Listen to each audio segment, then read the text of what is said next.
The voice of sharing during ASEAN. Hi, this is Arlene and you are listening to Durian ASEAN, the voices of discovery and sharing. Today we have our guest, Thet Win, and he's from Myanmar. He's a political youth activist. He's also a coordinator of ASEAN Youth Forum as well as the part of the Taskforce member of National Youth Congress of Myanmar. And he's the director of the Center for Youth and Social Harmony. Welcome to the studio, Thet. How are you? Hi. I'm good. You are in Malaysia now, participating in the Obama's town hall meeting yesterday. Yes. What was the experience being part of the Obama's town hall event? Actually, I was expected the more critical questions about his the agreement, like the TPP agreement, or the ASEAN economic, the cooperation, like for the AFTA, ASEAN Free Trade Agreement for next year, or like more critical things about the religion conflicts in Myanmar and the other countries. So I was expected the critical questions like that. I think he also expected the critical questions like this too. But I that was I would say that we missed a great chance that about the concerning the politics. So this is the what I've heard. Mm-hmm. Is that what kind of question that were being raised? Like two personal questions. You know what? Actually, I think we forgot that we are representing the other millions of young people in Southeast Asia. So we forgot that our single question could be affect to the other young people too. So that is the thing that we forget. So most of the questions are too personal. Then the other young people the answer is even though his answer is good, but the questions are not that powerful. So that was the problem. But how many people from Myanmar participated in the Young Southeast Asia Leaders meeting with President Obama? 10 of us. 10 of you. Yeah. So any of the Myanmar people got selected to ask question? Yeah, one of my friends, my team member, his question was selected. Actually, his question was raised. Actually, we have to, the question and answer was two things. So one is the online things. So he submitted his question to the embassy Facebook, U.S. Embassy Facebook. So they selected his question. So he asked about diversities. How the young leaders can manage the diversity, can overcome the diversity, to become a successful career. So that kind of thing he raised. Mm-hmm, I see. And let's go to Myanmar and have a focus on the Myanmar youth in terms of political activism. Since the opening up of the Myanmar government in 2010, if I'm not mistaken, a transition between the military regime to a more democratic government, the youth in Myanmar has become very active in terms of being more involved in the politics and economy of the country.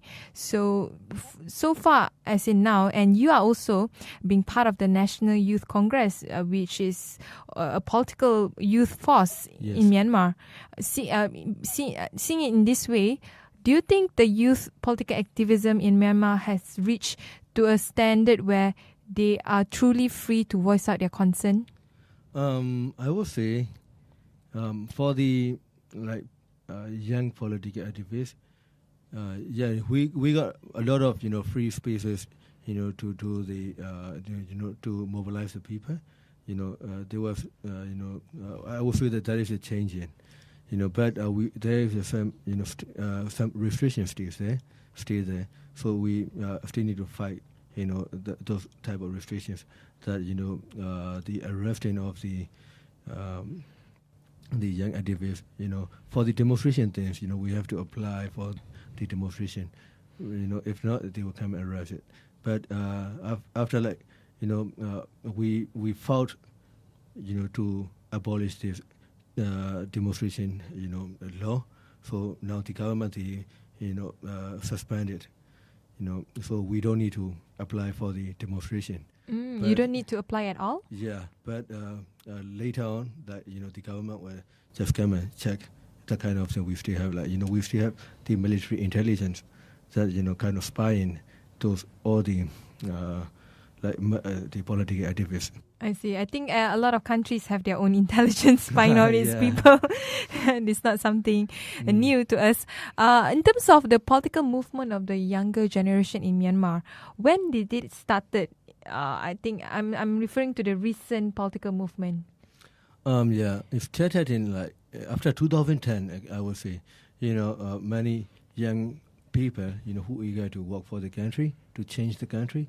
So they they founded the many youth organizations like Mushrooming, Then in 2011 and 12, so it's growing bigger. In 2012, we were able to make a lot of, the remarkable movement in 2012. So I would say from the youth movement was started from 2012, growing bigger, and then both the government and civil society side, they started, recognize us. Mm-hmm. In terms of the youth movement in Myanmar, not youth movement, sorry, the National Youth Congress in Myanmar, how did it started and how did it grow?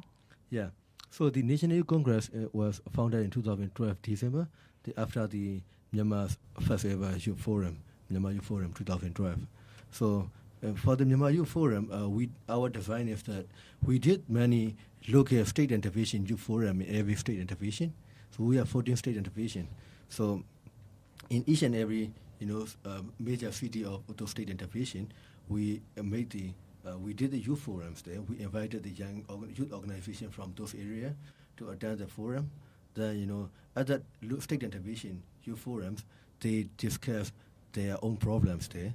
Then they select their representative to attend the Myanmar Youth Forum, like the Nationwide Youth Forum, together with their statements. So at the Central Youth Forum, the National Youth Forum, then all the 14 state and division youth delegates brought their, the statements. Then they discussed that, all the common problems that we are facing, like education, freedom of expression, then, any other kind of, the youth-related things. So this is the design of the Myanmar Youth Forum. Then after that, we decided that, we already meet here, like about 300 young people there in one place. So we decided that we have to, have a nationwide youth network, to mobilize, too easy to mobilize the young people and for the information, in order to easy the. So you now have Asian. You have the Myanmar Youth Network in all the different regions in Myanmar. Yeah, so that network is called National Youth Congress. Mm-hmm. So that Congress, all the state and division representative, they have to send their representative to that National Youth Congress to make a decision. Would that include high-risk areas, for example, in the Rakhine state? Yeah. We also did the Rakhine Youth Forum there, but unfortunately, the Muslim people from Rakhine are still not allowed to participate in the forum. So we stay lobby to the young people from Rakhine, that to Rakhine ethnic people, to get all those minorities people to let include at the forum. Mm-hmm. Interesting. So the Myanmar youth themselves, what is the agenda that you want to carry out, as in within the National Youth Congress? I know you have a few key agenda that you really want to implement for the youth of Myanmar, and I think one of it is to formulate youth policy as well as to create a youth council. So how far has this been fulfilled? For the youth policy thing, now we have a youth policy study team. So that team is study the comparative study to all the youth policies. So we are now, developing. We already, research on the youth policy for other countries. So we are now, taking all the good points to adapt for our youth policy. So we have to meet the Ministry of Social Welfare and the UNFPA for the further discussions. So we're still waiting for another meeting with them. Mm-hmm. When it comes to Malaysian youth, even having the idea of having a youth parliament is still at a very infant stage, in the sense that we haven't even thought of formulating a youth policy. In Myanmar, what are the key areas or key issues that young people are talking about? For the ordinary young people, they normally talk about the job issue, employment issue. Youth employment. Yeah. Mm. Is the youth unemployment rate is very high in Myanmar? Yeah, sure. Mm-hmm. Then education problem. So this too is a very obvious problem that we are facing for the ordinary young people. So if you're graduated, but you cannot but you can get a job, but it's not really related to your degree. Kind of figures or kind of driver kind of things that you can get, even you are the graduated. Mm-hmm. What are the current youth political movement that is happening right now in Myanmar? So for us, it's now the government is open to the youth groups. I don't know what is their agenda. So maybe they might have some hidden agenda to us, but they are doing that. Really open to us right now. So they allowed us, because the government, they already announced that they're going to open the youth center for all the young people in every state and division. So they started the youth center in Yangon. So, but we don't really have the agenda for the youth center. So for this, we already developed a plan that to manage the youth center, let all the young people to involve for the decision making process. So the one we already developed it. So we have to have a meeting with the ministers for the youth center things. Mm-hmm. But this is another thing that we are doing for the as a National Youth Congress. Mm-hmm. The last time I was in Myanmar, I participated in a dialogue with the union minister which is the highest position of minister under the president of Myanmar. And from my experience, it seems like the Myanmar government are open to dialogue and discussion with the youth in Myanmar. But how far do you think the government has pushed forward in terms of having more public consultation with the youth there? Actually, yes. We cannot expect that, them that much, because we stay, even though we are, working together with them, but, in the other hand, we still have a talk to them that, whether they are really, sincere or not, or whether they have the hidden agenda or not. That is the big problem that we are facing right now. So I don't know that how far we can, deal with them. So it's up to their, the political weather. Maybe after 2015, if they lost, the election, so maybe we all might be arrested. Who knows? Because of the politics, changing. It's very fragile and very. It's quite a high risk politics. Yeah. Talking about the election, I'm glad that you raised the issue of election. Myanmar will be having its first, is it the first ever ever election that will be democratically run next year? And a lot of expectation from different people.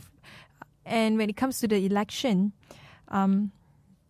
what do you see that would happen next year within the Myanmar government? In my point of view, the NLD party, the Daw Aung San Suu Kyi, her popularity is down now.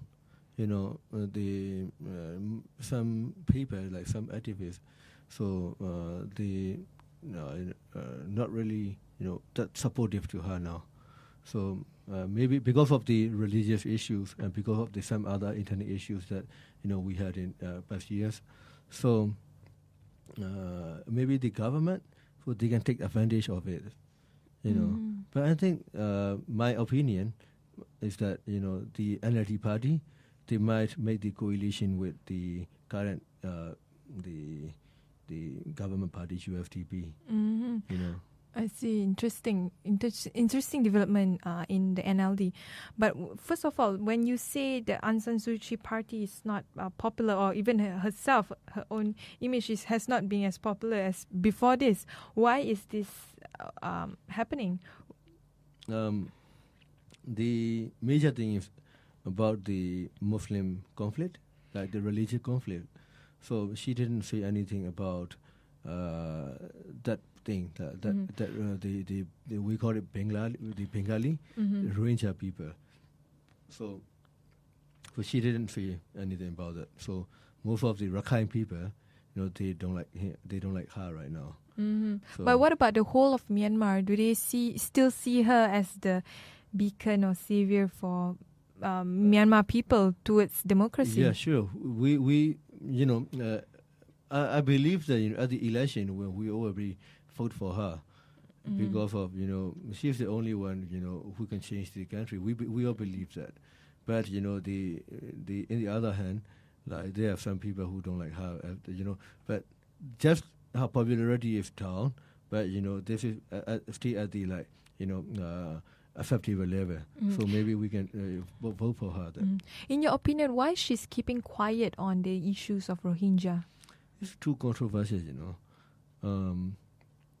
Some Rakhine, professors, said there was no Rohingya ethnic in Rakhine, but those Rakhine people, those Rohingya people, also said that they were living there for many long time. So actually, this Rohingya issue is not only for the Myanmar's issue, This is because Rohingyas everywhere in Southeast Asia. So even in the Australia, so this is for the regional issue right now.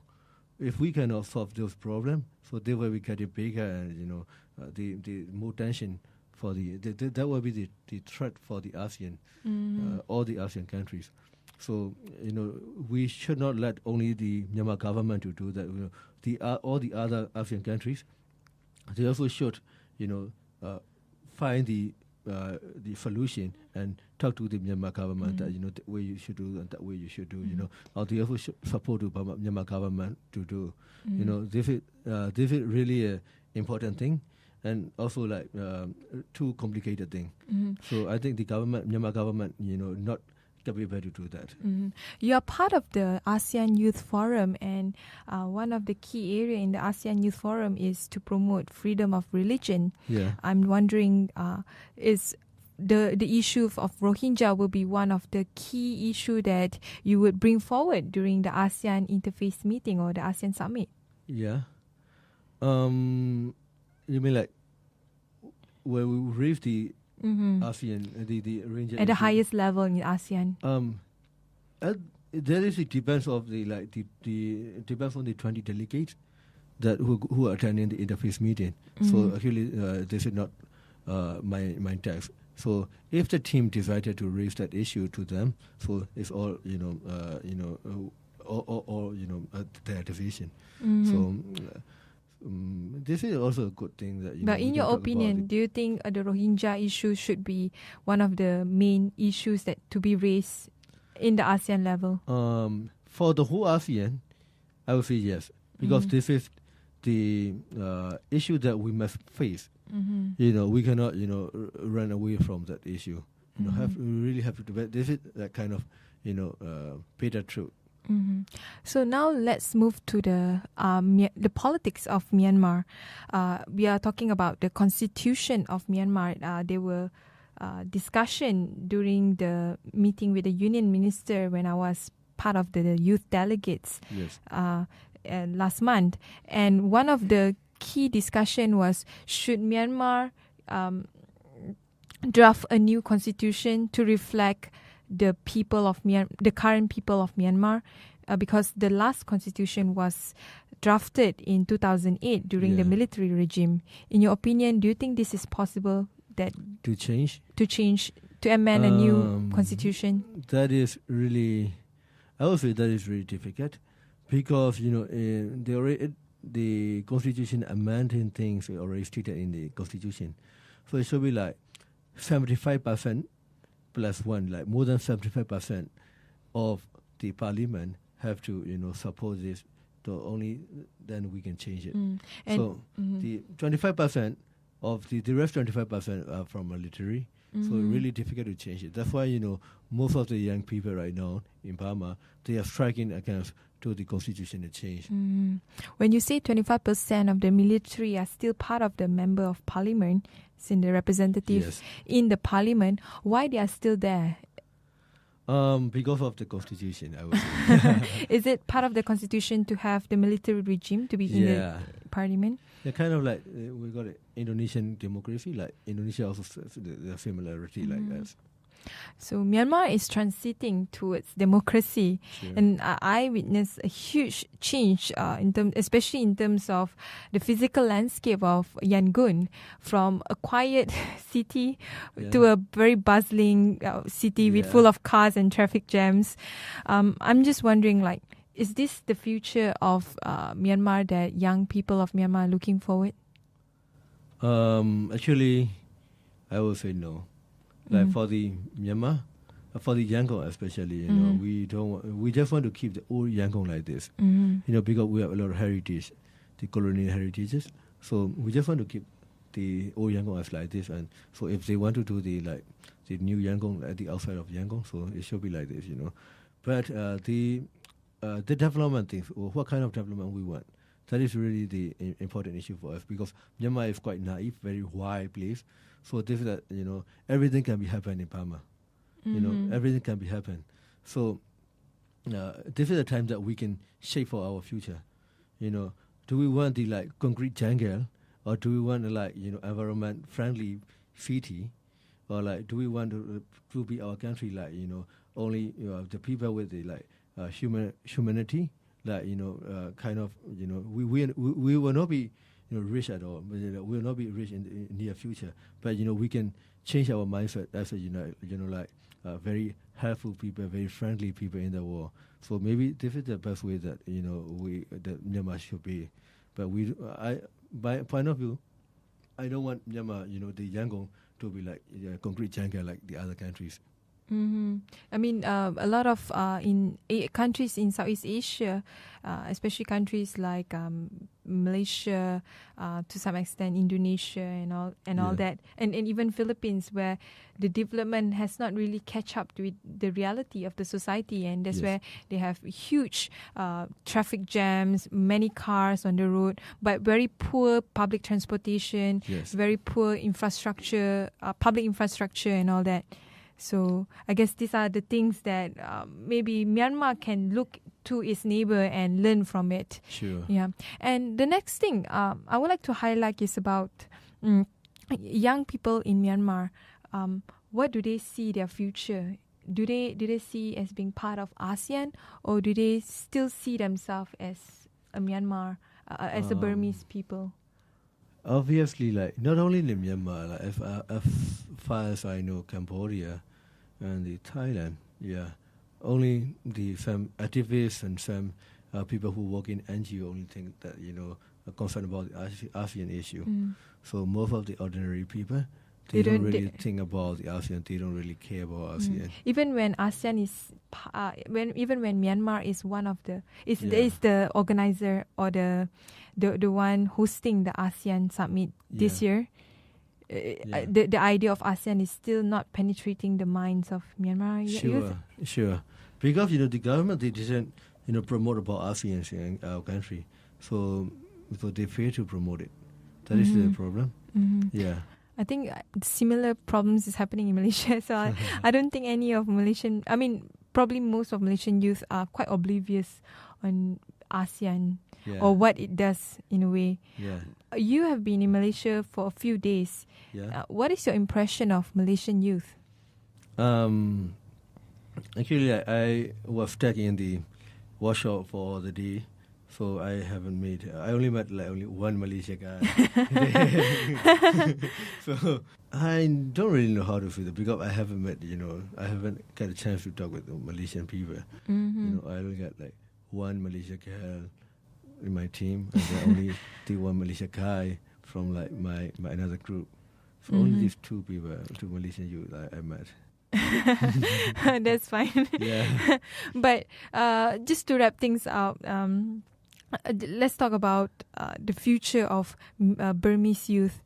In your own opinion, do you think the Burmese youth will one day achieve total freedom and independence for themselves? Sure. Mhm. We are. Are you optimistic about it? Sure, I'm optimistic. If we never go to the go backward for the democratization, so we really achieve that because most of the young people, like the young activists, are always working for the freedom of expression, freedom of speech, and we all are eager to have freedom. So I too believe that. Mm-hmm. I'm very impressed with you, and I think if all Myanmar youth are like you, that means Myanmar is definitely moving in the right direction. I think the young generation would reflect the future of the country, and if the young generations are not being educated well and they don't receive good, they don't receive a good upbringing in terms of how the state would provide to its people, then and also freedom, then the future will be doomed, unfortunately. But what I see is optimism in the eyes of the Myanmar youth. Actually, the government also should focus should invest on the young people about education things and employment things. Otherwise, they will be facing really huge problem. Not only for the Myanmar, at the time, we'll be the one ASEAN.